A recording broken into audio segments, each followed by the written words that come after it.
Welcome back to the Green Beans Go channel. It's your host, me. I'm going to move my ginormous chug jug, trying to stay hydrated after yesterday's sodium overload. Thanksgiving. Thank you guys for watching my Thanksgiving touchdown preview. I realize it was less than ideal in terms of my environment, but as you can see, I'm back home. I'm much more comfortable, and here we go. Let's talk about Week 13, the rest of the NFL games scheduled for this week. But first, really quick note, I hate when YouTubers say, hit that subscribe button, right? It just feels like they're begging for something. I'm going to tell you why it would be helpful for you to hit that subscribe button. 60% of you who are watching these videos are not subscribed. I was actually shocked. That's pretty good. For my NFL rankings video, like 90% who watch are not subscribed.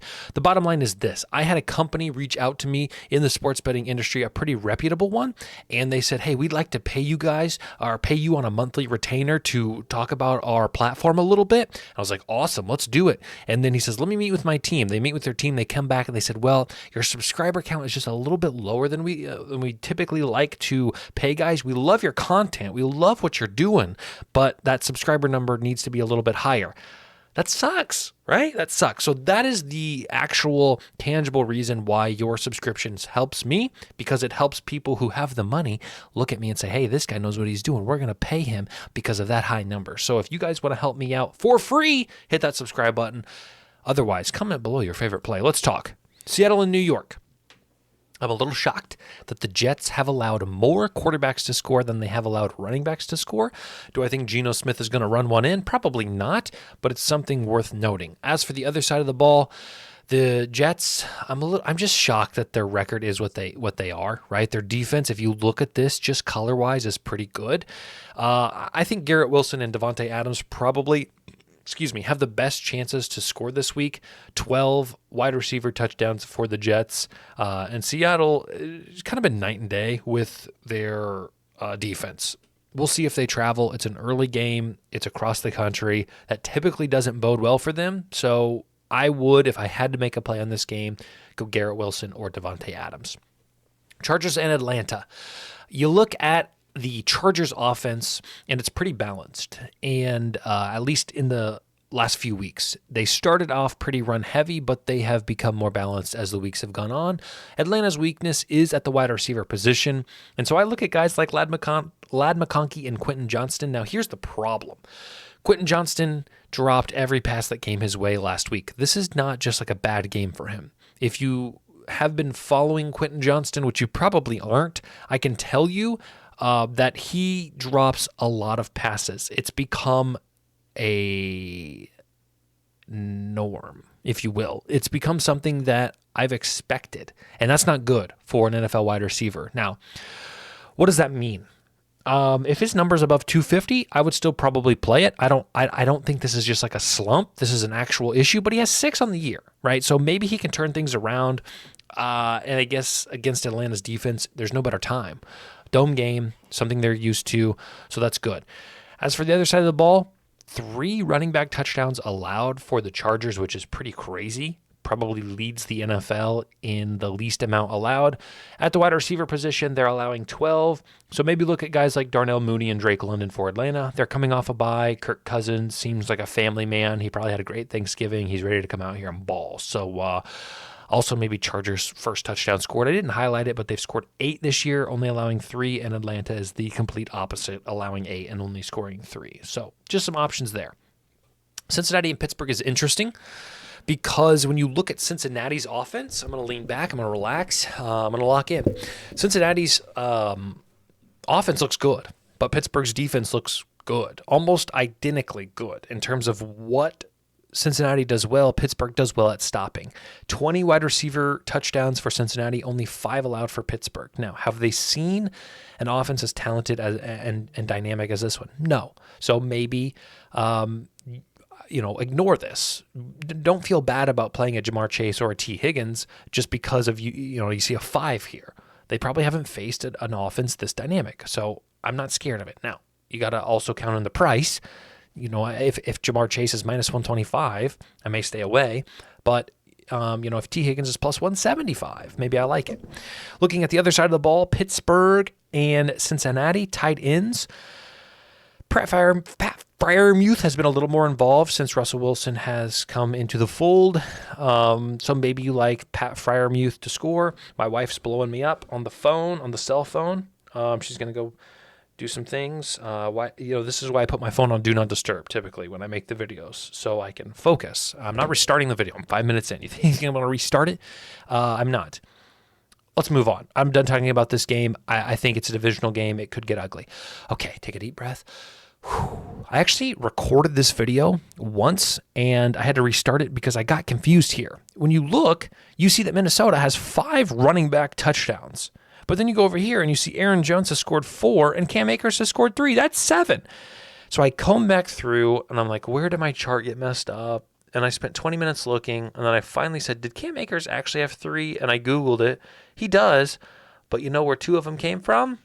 The Houston Texans. I forgot he was traded. So those are accounted for on the Texans. So his name is being pulled for Minnesota, but those numbers are actually, 2 of them are from his time at Houston. He got traded in October. So super annoying that I had to do that. But that is why there's a little bit of a difference. The point is, Minnesota doesn't score well with the running back. Only 5, which is one of the league's worst. That's because their wide receivers are scoring all of them. On the other side of the ball, Arizona wide receiver could be an option is Michael Wilson. Here's why. He gets a lot of red zone targets. I realized that Marvin Harrison Jr. has 6 touchdowns, which is more than Michael Wilson. A lot of Marvin Harrison Jr.'s are coming on longer balls outside of the goal-to-go situation. So if you think Arizona can get into the red zone, get into the 10-yard line, and you like a sneaky play, maybe Michael Wilson, especially if he's above plus 200. That's a number I'd be okay with playing him at. Okay. Take a deep breath. Anthony Richardson has 3 touchdowns. New England has not allowed a quarterback to score. I'm not scared. I actually like Anthony Richardson to score here. I think that he is becoming much more involved in this offense, and he is a weapon in the red zone. So he is a guy that I can fully endorse as a play. New England, though, not loving a lot of these guys. Indy's defense held the Detroit Lions to 24 points, which is pretty darn good, even though we saw the Bears do the same thing this week on Thanksgiving. Bottom line is it's going to be cold. It could be gross out. Don't love a lot of points on this one. Tennessee and Washington. We know Washington does not have a good secondary, and I have said it for 3 weeks now. Nick Westbrook-Akine, get used to this guy's name. 6 touchdowns. He leads the team. I said it 2 weeks ago. Then he scored. I said it last week. Then he scored. So now that I have your attention, he's probably not going to score, but he's very involved, and he may be worth a price above 200. Okay? Washington likes to score on the ground with Jaden Daniels and their running backs. However, I do think Austin Eckler is hurt, so it could just be the Brian Robinson show. And Tennessee sucks at defending the run. So there's your options. Now, the prices could reflect that. You may hate the price. Just play a price you're comfortable with. If it's minus 200 for Brian Robinson, I'm probably not going to play it. If Jaden Daniels is plus 400, of course I'm going to be all over it. You have to understand that the price matters. So get used to playing prices you like. I can't teach you how to do that. That's just something you have to figure out what you're comfortable with. Houston and Jacksonville. Houston's secondary is not good. 17 wide receiver touchdowns allowed. Brian Thomas, Christian Kirk, Gabe Davis are all options this week. It looks like Trevor Lawrence should be back. So hopefully, if he's back, he gets these wide receivers involved because Mac Jones certainly wasn't doing it. So maybe you like a Jacksonville receiver this week. On the other side of the ball, I would tell you to go with Joe Mixon. Jacksonville allowing some of the league's worst on the ground, 15 running back touchdowns, but they also allow 14 wide. The Jacksonville's defense is just bad. Houston is in kind of a get-back spot after losing at home to Tennessee. They have another divisional opponent. I expect Houston to put up some points, 24 or more. That's 3 touchdowns. So, look, there's Cam Akers. Just be aware of that. I would probably, Joe Mixon's odds are going to be so disgustingly horrible, probably minus 250 or more. So probably a pass for me, but maybe some of these other guys you could like. LA and New Orleans. New Orleans is not good at defending the run. Kyron Williams is the offense for the Rams, although we see Cooper Kupp and Puka Nacua getting back into the fold. They've both been injured, so that's partly why you see that number so different here. Other side of the ball, The Rams are bad at stopping the pass, and Marquez Valdez-Scantling has taken a liking to Derek Carr, and vice versa. Derek Carr has liked MVS. He just got to the team, and I think he's scored every week he's played for them. 2 the first week he played for him, 1 last week, and last week his odds were plus 300, and I took him, and it hit. I think it's going to be accounted for now. I think you're going to see maybe plus 175. You're not going to get that glorious number of plus 300 anymore, but I still think at plus 175, it's playable. So outside of that, Taysom Hill always finds a way to score. You could pick him too. Tampa Bay, Carolina. Obviously, I'm going to direct your attention to running backs for Tampa Bay, Bucky Irving and Rashad White, as Carolina's defense is not good at stopping the run.